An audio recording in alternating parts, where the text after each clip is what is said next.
Merci pour votre... Les élèves sont en 5e. Les rétos les 5e. On est content qu'ils soient en réto l'année prochaine. Les 5e. Inch'Allah. Voilà.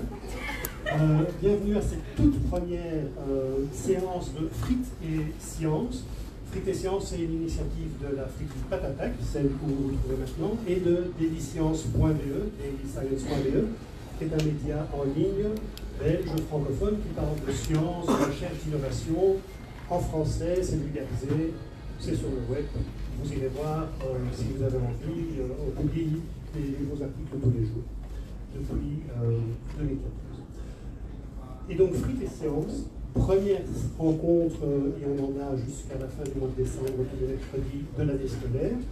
Frites et Sciences, l'idée, c'est chaque fois d'inviter un acteur de la science ou de la recherche, bruxellois, on est à Bruxelles, et de discuter avec elle ou avec lui, le cas échéant, aujourd'hui c'est Alain Hubert, je vous en parle dans un instant, mais de parler de la manière dont il conçoit la science, dont il la vit au quotidien. Et je reviendrai avec Alain dans un instant sur la station polaire internationale qu'il a mis sur pied, c'est le père de la station polaire internationale. Mais avant ça, je vais céder le micro à Barbara Track. Barbara est la secrétaire d'État bruxelloise, notamment en charge de la recherche, toutes les autres attributions.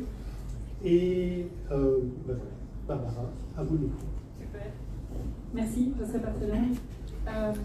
Vous remerciez toutes et tous d'être présents aujourd'hui. Vous vous demandez pourquoi des frites et pourquoi les sciences. Parce qu'en fait, les sciences sont vraiment partout autour de nous. Elles sont certainement dans les cours de sciences, très importants les cours de sciences. Je vous dis en présence que vos enseignants. Très important les cours de sciences. Et vous apprenez beaucoup de choses dans vos cours de sciences. Mais il y a la science un peu partout.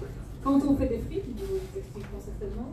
Mais aussi quand on va à la station polaire internationale. Et on peut le faire en partant de Bruxelles. J'imagine que c'est ce que Alain Hubert vous expliquera dans un instant. Et donc vous pouvez avoir une carrière scientifique, une vie scientifique depuis la friterie de votre quartier, une friterie de votre quartier, jusqu'à une aventure qui peut vous mener à l'autre bout de la planète. C'est ça qu'on veut soutenir avec la région et les politiques scientifiques. À la fois vous montrer que la région a besoin de vous, a besoin de vos talents, et que vos talents peuvent vous amener à plein d'endroits différents et des endroits qui sont importants pour nous tous et tous, mais aussi importants pour vous-même. Dans les quartiers scientifiques, il y a des opportunités pour vous de développer vos talents, vos passions. Et on va essayer, ce qu'on essaie de faire, c'est de vous montrer qu'il y a différentes facettes au monde scientifique, depuis les frites jusqu'à la station polaire internationale. Tout ça est là aussi pour vous toutes et vous tous. Et c'est accessible tant aux garçons qu'aux filles, les politiques scientifiques. Et puis pour nous aussi, la science doit avoir un sens, doit nous aider à répondre aux grands défis de notre temps, et notamment aux défis climatiques, aux défis écologiques. Et donc le thème qui a été choisi aujourd'hui, je pense particulièrement pertinent en ce sens. Je vais m'arrêter là, moi je vais m'asseoir et comme vous écoutez en mangeant.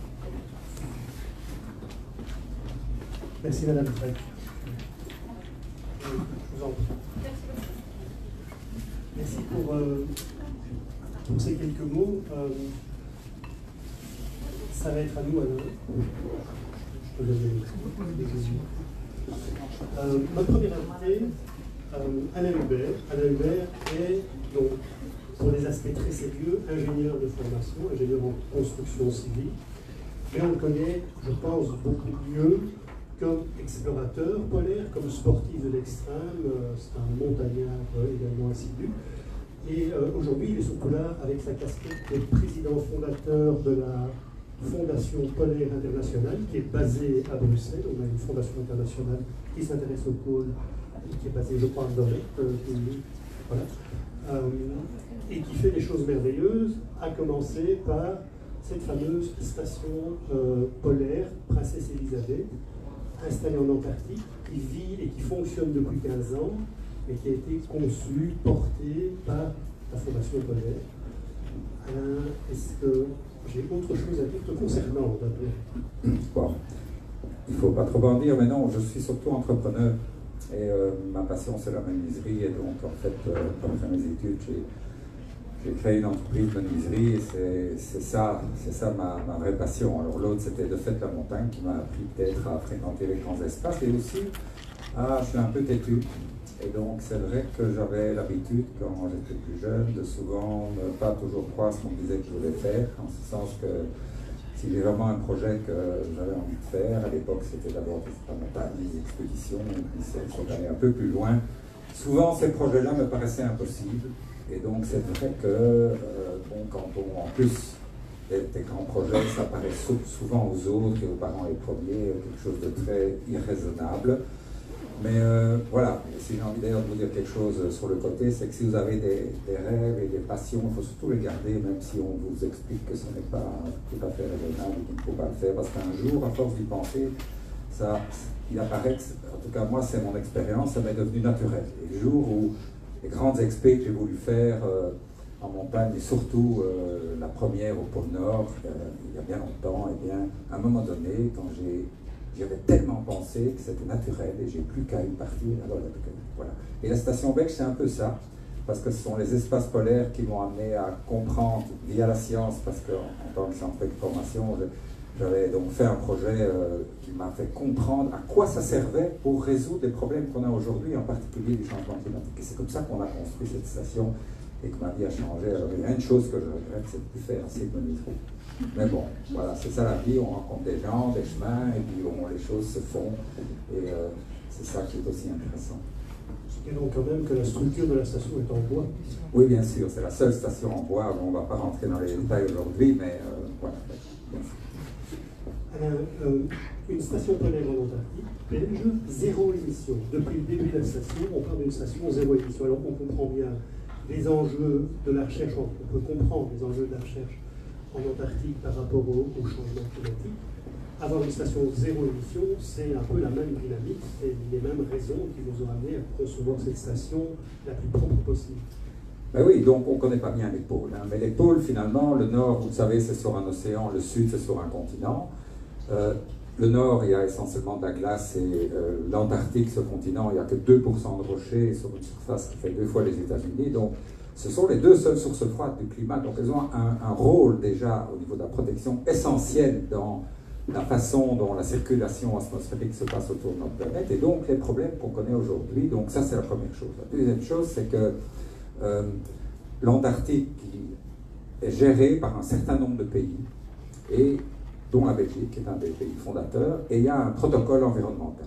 C'est le premier dans le monde, c'est le plus strict. Bon, évidemment, vous savez sans doute que dans les grandes discussions internationales, on parle beaucoup de choses, mais il n'y a jamais de sanctions. Ça veut dire qu'il y en a qui, après ça, ils disent, oh, voilà, on va faire ça, mais ils ne le font jamais. Et nous, les Belges, en fait, on s'est dit qu'en retournant en Antarctique, et construire une base aujourd'hui, il fallait essayer de montrer l'exemple. On a conçu le premier réseau intelligent de ce type. Donc en Antarctique, notre station, elle est gérée par un ordinateur. Il est le patron, on a une station satellite. Aujourd'hui, on n'y est pas parce que c'est l'hiver, il fait plus ou moins noir, donc ce n'est pas la période pour les scientifiques pour travailler. Et donc on la contrôle par satellite, d'ici, sur un laptop, pas de problème. Et donc on commence la saison en novembre. Et donc ce projet-là, on a évidemment dû travailler avec des ingénieurs belges, des entreprises, et puis on a eu la chance de pouvoir le réussir, parce que bon, quand on a un projet, on ne sait pas si ça va réussir, mais on y a travaillé aujourd'hui. Eh bien oui, c'est le vent et le soleil uniquement qui fournissent l'énergie, qui elle est stockée dans des batteries conventionnelles, hein, on a fait ça il y a une quinzaine d'années, et à partir de là, on gère l'énergie. Ça veut dire quoi en 2 mots? C'est que, en fait, l'ordinateur, on le programme comme une horloge de 24 heures, et on lui dit, voilà, à telle heure, il faut donner, je prends un exemple, la priorité au cuisinier. Chose qu'on comprend, et une autre heure, c'est les autres qui ont la priorité. Alors quand il y a beaucoup d'énergie, ça va très bien, tout le monde est content. Mais quand il y en a moins, c'est l'ordinateur qui décide si vous avez priorité. Et donc chez nous, à la station Princesse Elisabeth, l'énergie n'est disponible nulle part. Ici, s'il y a une prise, vous mettez un appareil dedans, pouf, vous avez l'énergie, la lumière, on est tous contents. À la station, c'est l'ordinateur qui sait à 2000 points dans la station, ou un petit peu plus, tout ce qui se passe. Il mesure le courant. Et quand on en a besoin, à côté d'une prise, eh bien, il y a un interrupteur. Vous appuyez d'abord sur l'interrupteur. Si c'est 10 ampères, par exemple, ou je prends un exemple, hop, il envoie un signal à l'ordinateur qui dit immédiatement par une petite lampe qui s'allume ou pas, ok, pas ok. Et ce qui s'est passé à la station, c'est que, évidemment, on n'a pas l'habitude de ça, puisque nous, l'énergie, si on l'a chez soi, elle est disponible quand on a envie, une fois qu'on paye la facture. Et donc, les gens se trouvant dans une situation où l'ordinateur disait qu'ils n'ont pas l'énergie, ils sont venus chez nous, ils étaient très fâchés, c'était il y a 15 ans. Et moi je ne suis pas l'ingénieur de la gestion du réseau, et donc ce qu'on a fait, c'est qu'on leur a demandé de programmer une punition, parce que souvent ça marche comme ça dans notre société. Eh bien, qu'est-ce que vous faites si vous n'avez pas l'énergie? Vous appuyez 3-4 fois sur l'interrupteur en disant mais qu'est-ce que c'est que ce bordel, ça ne marche pas. Et l'ordinateur, 3 fois, on lui avait dit tu stops pour 1 heure. Et donc, ça veut dire qu'à ce moment-là, ils venaient chez moi, j'étais plus à l'aise, parce que je leur disais mais écoutez, moi je sais rien faire. Et donc il faut faire autre chose. Et petit à petit, les utilisateurs, y compris nous autres, les techniciens, eh bien, on s'est habitué à penser un peu différemment la façon dont on travaillait pour que, on est rentré dans ce jeu, en fait, de se dire, ok, on va essayer d'arriver à 100% zéro émission. Il y a évidemment 2 générateurs de backup qu'on peut éventuellement mettre en route. Et aujourd'hui, donc, elle est 100%. Et je trouve ça intéressant parce que, quelle est la difficulté dans nos sociétés aujourd'hui, en tout cas de ma génération, c'est qu'on est totalement incapable, ou en tout cas on a beaucoup de difficultés à changer nos comportements. Et l'avenir peut paraître pessimiste, mais quelque part il est intéressant, parce que changer son comportement, c'est changer sa façon de penser, c'est penser plus loin, autre chose, c'est la technologie, c'est tout en fait, tout ce que vous, enfin je ne sais pas ce que vous en pensez, mais en tout cas nous en Antarctique avec nos équipes, qui sont des équipes, donc moi je suis un technicien en fait, notre boulot c'est vraiment ça, c'est essayer de faire fonctionner un système et d'être le plus efficace aussi pour, ça on peut en parler évidemment, pour aider les équipes. Mais on va en parler justement. Donc finalement, si je comprends bien, tu es le responsable de l'ordinateur, mais tu ne peux pas intervenir sur cet ordinateur. C'est lui le méchant dans l'histoire. Oui, mais aujourd'hui, les jeunes aiment bien les ordinateurs, donc si tu veux, à partir du moment où quelqu'un s'empare de l'affaire, c'est une équipe, parce qu'on travaille en équipe, on est une bonne vingtaine, eh bien on se prend tout de suite au jeu, parce que c'est assez difficile, donc c'est assez intéressant. Une vingtaine de personnes, là, ce sont les techniciens de la station, parce que fondamentalement, c'est un outil scientifique, c'est une maison pour les chercheurs, pour les scientifiques qui viennent de Belgique ou d'ailleurs. Peut-on parler justement d'une station belge quand, grosso modo, la moitié, même si je dis des bêtises que me corrige, la moitié des scientifiques qui viennent ne sont pas belges? Non, la science est internationale. Si vous vous lancez là-dedans plus tard, vous verrez bien, on ne travaille pas uniquement dans son bureau, on travaille avec d'autres, des gens qui un scientifique, ce qui est génial, c'est qu'il a des idées. Et donc, des idées, la science chez nous, c'est d'une part la science environnementale, parce que on pourrait en parler pendant des heures, mais l'Antarctique, c'est quand même l'endroit où on a pu déterminer le caractère anthropique du changement climatique, parce que c'est le seul endroit au monde, avec le Groenland à une moins grande échelle, où on a pu remonter 800 000 ans dans le passé et avoir des informations sur les bulles d'air qu'il y avait dans l'atmosphère à l'époque, et donc comprendre le système, etc., etc. C'est pas le sujet d'aujourd'hui, mais moi ça m'a fasciné. Le jour où j'ai compris ça, je me suis dit, mais si nous sommes responsables de ce qui se passe aujourd'hui, si nous sommes la cause, je ne passe pas de responsabilité, mais on est évidemment partie de la solution. Et donc l'avenir, il est intéressant parce qu'il va s'articuler autour de l'énergie. Et c'est ça qui, demain, si on y va vraiment à fond, va pouvoir aussi redéfinir notre économie au niveau local, etc. C'est aussi un autre sujet. Mais donc je trouve qu'entre la science, à quoi sert la science environnementale en Antarctique, c'est véritablement, d'une part aujourd'hui, à pouvoir essayer de prévoir ce qui va se passer dans les dizaines d'années qui viennent pour que nos politiques puissent prendre des décisions. Alors, est-ce qu'ils sont prêts ou pas? Mais ça, on voit que ça ne marche pas très bien. Mais il faut donc que nous, les gens, on les pousse, si je puis dire, à bouger. Parce que, voilà, il n'y a que ça qui marche. Et donc, en Antarctique, en fait, une base, c'est comme un camp de base. Moi, avec mon équipe, on travaille sur un territoire qui fait 6 fois la Belgique. Ça, c'est notre jardin habituel. Donc, si vous avez envie d'avoir la paix, il faut venir chez nous, parce que là, on est tranquille. Mais c'est un territoire dangereux. Donc, il y a des crevasses. Moi qui suis aussi guide de montagne, qui ai énormément d'expérience, j'ai passé 10 ans de ma vie dans les glaces, au nord, au sud. Et donc, au plus je sais que je ne sais pas. Et ça, c'est intéressant. Parce que nous autres, on croit qu'on sait tout. avec nos sociétés développées, etc. Mais en fait, on ne sait pas grand-chose. Et la nature, de toute manière, elle s'en fout de nous. Hein. J'entends souvent les gens qui disent on va sauver la planète. La planète, elle n'a rien à foutre des humains, hein, je dirais. Les humains, elle retombera automatiquement dans un système d'équilibre thermodynamique, peut-être en nous expulsant, etc. C'est nous qui avons envie de continuer. Et donc, c'est ça qui rend aussi cette recherche intéressante. Parlant de recherche, plus concrètement, un exemple ou deux, comment ça se déroule quand des scientifiques arrivent à la station? D'abord, comment est-ce qu'on arrive à la station? Via en pédalo Oui, on ne peut pas venir en char à voile, hein. Ça ne marche pas. Donc, disons, non, il faut prendre... Le bateau, c'est très compliqué, parce qu'il y a toujours des glaces. Un bateau normal ne pourra jamais venir à 250 km de la station belge. On a un endroit isolé, vous l'avez compris, mais parce que justement, une station, ça sert de hub pour les scientifiques. Hein. Et donc, on s'arrange avec une dizaine de pays pour mutualiser des avions cargo pour arriver pour le moment à 450 km de la station. Et puis là, comme il y a tellement de glaciers entre les deux places, eh bien, on utilise des vieux DC-3 de la guerre 40, la Deuxième Guerre mondiale. Hein. Donc, ça veut dire qu'aller en Antarctique, c'est pas facile, ça coûte cher, c'est à 6500 km de l'autre côté de l'océan austral, hein, et que donc, il faut essayer d'être le plus efficace possible. Vous partez d'où? On part de Cape Town, donc en Afrique du Sud. Donc Cape Town avec un gros avion jusque sur le continent blanc, finalement, à 450 km de la station belge. Ensuite un DC-3, et les derniers kilomètres, c'est à pied. Oh, il y a 1,5 km.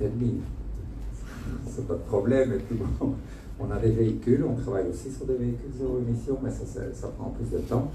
Alors notre boulot à nous, ça qui est intéressant, c'est que je vous disais tout à l'heure que les scientifiques, ils ont plein d'idées. Hein. C'est ça qui est, ils veulent résoudre un problème.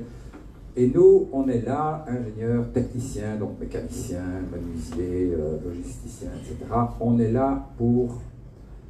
Au début, on les laissait faire, et puis maintenant, on a compris qu'en fait, disons, ils ont beaucoup dans la tête, mais pas beaucoup d'expérience, et pas beaucoup dans les mains, et que donc, en fait, on contrôle tout, voilà. Et notre but, c'est d'essayer d'améliorer l'efficacité, et puis vous savez qu'aujourd'hui, comme beaucoup travaillent tous avec des ordinateurs dans des modèles mathématiques, et donc, ils enregistrent des milliers, des millions de données. Il faut, nous, les rapatrier à la station, parfois c'est à 200-300 km, ça doit marcher toute l'année, donc on développe des point-to-point, des tas de trucs intéressants pour essayer de vraiment optimiser tout ça, et que ça marche. En fait, c'est ça. Et ça, on ne sait jamais ce qui va se passer à l'avance, et je dirais que c'est une des choses qu'on aime bien, nous en tout cas, en tant que responsable des opérations de la station belge, c'est de relever les défis. Et puis, by the way, il faut savoir qu'en Antarctique, quand un bateau arrive, il n'y a pas de port, hein, on est d'accord. Donc nous, on est à 250 km de la mer, l'océan, et là-bas, sur une longueur de 150 km, je ne sais jamais vous dire à l'avance où est-ce qu'on va décharger le bateau. Donc, je veux dire, c'est un peu... Le glacier avance... Là-bas, les plateformes de glace avancent à peu près, disons, quelques mètres par jour, c'est pas énorme, enfin ça va quand même assez bien sur une année, et puis à un moment donné, vous savez, ces glaciers flottants qui arrivent sur l'océan, à un moment donné, ben, ils cassent. Hein, l'année passée, on a perdu un grand 80 km sur 60 qui est parti à la dérive. Un grand glaçon. Hein, oui, c'est un... Et donc, moi, ça m'intéresse particulièrement en tant qu'explorateur polaire. Moi, j'ai vécu beaucoup d'expés, et puis là, on parle de l'Antarctique, mais si on parlait de l'Arctique, alors là, on est parti pour des heures, parce qu'en Arctique, vous savez qu'on est sur l'océan. Et que la glace dans l'Arctique, même quand il fait moins 40, elle bouge parce que la Terre tourne. Et donc dans l'Arctique, vous ne savez jamais ce qui va se passer dans l'heure qui vient. Vous pouvez avoir l'eau qui se déchire, la glace qui se déchire devant vous, et vous êtes dans l'eau. Enfin, c'est un univers absolument fantastique qui a aussi son rôle dans la problématique climatique, un peu différent évidemment, parce que c'est de la glace de mer.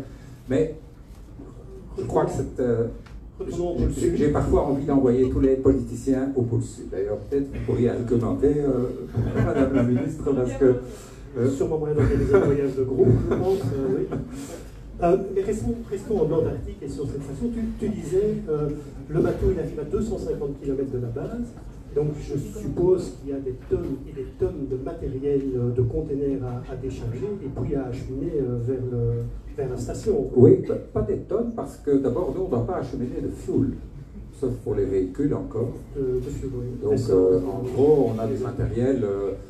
quand il y a des constructions, j'ai envie de dire, ou bien cette année-ci, on va installer un nouveau traitement des eaux qui est tout nouveau, unique au monde. Hein. Donc, pour vous donner une idée, après 3000 jours d'un homme, enfin, de personnes à la station, 3000, hein, c'est à peu près la moyenne de la saison, ça fait 3 à 4005. Eh bien, l'année passée, on est sorti avec un sac de 40 kg de matière sèche. Point. L'eau est retraitée, après on peut la boire.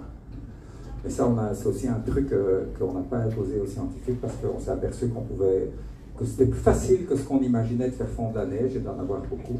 Et donc, mais au début, on pensait faire, moi je l'ai fait, hein, mais si vous venez à la station et que je vous dis, vous voulez de l'eau, une petite grenadine. Voilà, c'est de l'eau qui a été retraitée par notre système, il faut quand même une petite préparation psychologique. Donc, on ne doit pas le faire, mais donc, au niveau de l'environnement, tu vois, on est alors, évidemment, quand ça arrive, le matériel, on le transporte en tracteur, et c'est encore des tracteurs conventionnels. Une dernière question sur la station et sur les scientifiques que vous y accueillez. Ceux-ci donc ne restent pas à la station. En fait, c'est une base. Et puis ils partent, j'imagine, plus haut dans le continent, sur le plateau antarctique, enfin, en fonction des recherches qu'ils veulent mener. Alors voilà, donc chaque année, il y a des projets qui sont présentés. Ben, cette année, par exemple, hein, on va ouvrir la station. Et puis après ça, je pars à 900 km sur le plateau à 4800 mètres d'altitude pour porter du matériel pour les Japonais pour un grand forage profond. Voilà, par exemple, un exemple. Après ça, on va faire une reconnaissance à 600 km à l'est pour les géologues belges, et puis on a un déchargement à 250 km à la côte. Ça fait plusieurs années qu'on n'a pas eu de plateau. Et cette année, par exemple, on va ramener 20 containers, donc des containers de 20 pieds, hein, les containers habituels. Les grands containers de marine. Voilà, de déchets qui sont stockés. Parce qu'évidemment, les déchets qu'on ne recycle pas, on ne sait pas, enfin, à part l'eau, etc., on les trie, on les met dans les containers. Ce n'est pas un problème puisque ça gêne là-bas. Hein. Et puis, c'est pas facile de trouver une logistique pour les ramener. Donc, cette année-ci, il y en a 20, et donc le ministère de l'Environnement est très content. 20 containers poubelles, en quelque sorte.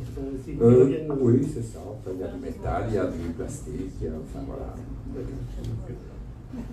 Une dernière chose avant de passer le micro, vous avez peut-être vous aussi des questions à poser à Alain Hubert. Qu'est-ce qu'on mange en Antarctique? Alors, je vais passer à la blague. Est-ce qu'il y a des frites? Là, parce que nous, on va en consommer bientôt, une fois qu'on a terminé. Mais... disons, il y a des frites le dimanche midi, parce que le dimanche, le cuisinier à la station, il est en congé, donc c'est chaque fois deux membres de l'équipe qui font la cuisine, et il y a une tradition, mais les frites, on les fait dehors, ou dans le seul sas, parce que dans la station, c'est une VMC, et donc on ne peut pas... Tout le monde... Donc voilà pour les frites, il faut tout savoir. Mais en gros, qu'est-ce qu'il y a à la station? Quand il y a un avion, quand on arrive, on amène un peu de frais, on va dire, hein, des salades, des trucs comme ça, des fruits. Sinon, on a un immense congélateur, évidemment, et on a des immenses pièces avec ce qu'on appelle le dry food, donc tout ce qui n'est pas périssable, c'est ça. Et puis, voilà, on fait tout nous-mêmes. Alors bon, ça c'est une chose qui est facile, donc ça veut dire, d'ailleurs, beaucoup à la station, ils mangent mieux que chez eux. Ça c'est bien. Ici, il y a un secret dans les expés, c'est qu'il n'y a rien à faire. Les gars, on les tient, enfin les hommes et les femmes de l'équipe, on les tient par une bonne nourriture et une machine à café. Là, je reconnais que sans machine à café, pas d'opération à l'Antarctique. C'est comme ça. Et par contre, on est toute une équipe avec ce qu'on appelle nos caravanes, nos unités mobiles, comme on appelle. Moi, je pars souvent, étant responsable de ça, avec d'autres, pour des semaines. Au loin, comme je vous le disais là, cette année à 900 km, et alors on est sur le terrain, parfois par moins 60, ou à la côte, par une température, disons, plus clémente et plus de neige, et voilà. Et on supporte les scientifiques pour les opérations, dans le terrain dangereux, ou pas dangereux, enfin, etc. Ça, c'est vraiment, ça c'est ce qui me passionne le plus. Et donc, là, on mange différemment, mais c'est toute petite famille, on est quelques-uns, il y a une ambiance particulière, etc.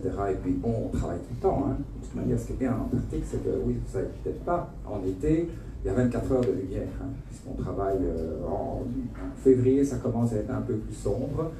Et donc, je dis toujours que c'est très bien, parce que, en fait, il y a quelque chose en Antarctique, c'est que vous ne voyez pas le temps passer.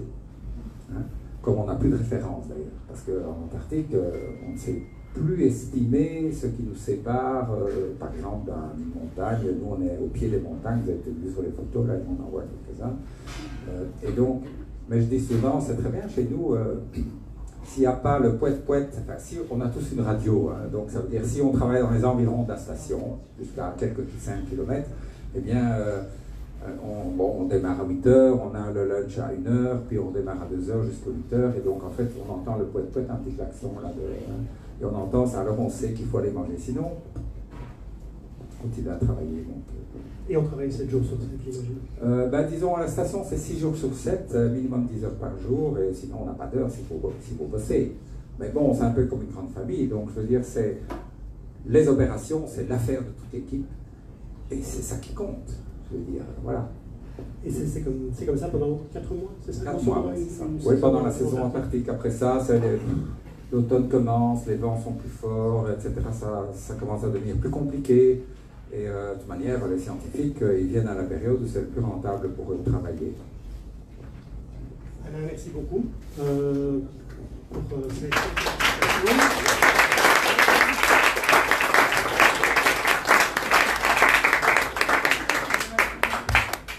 Change de micro, et donc si vous avez...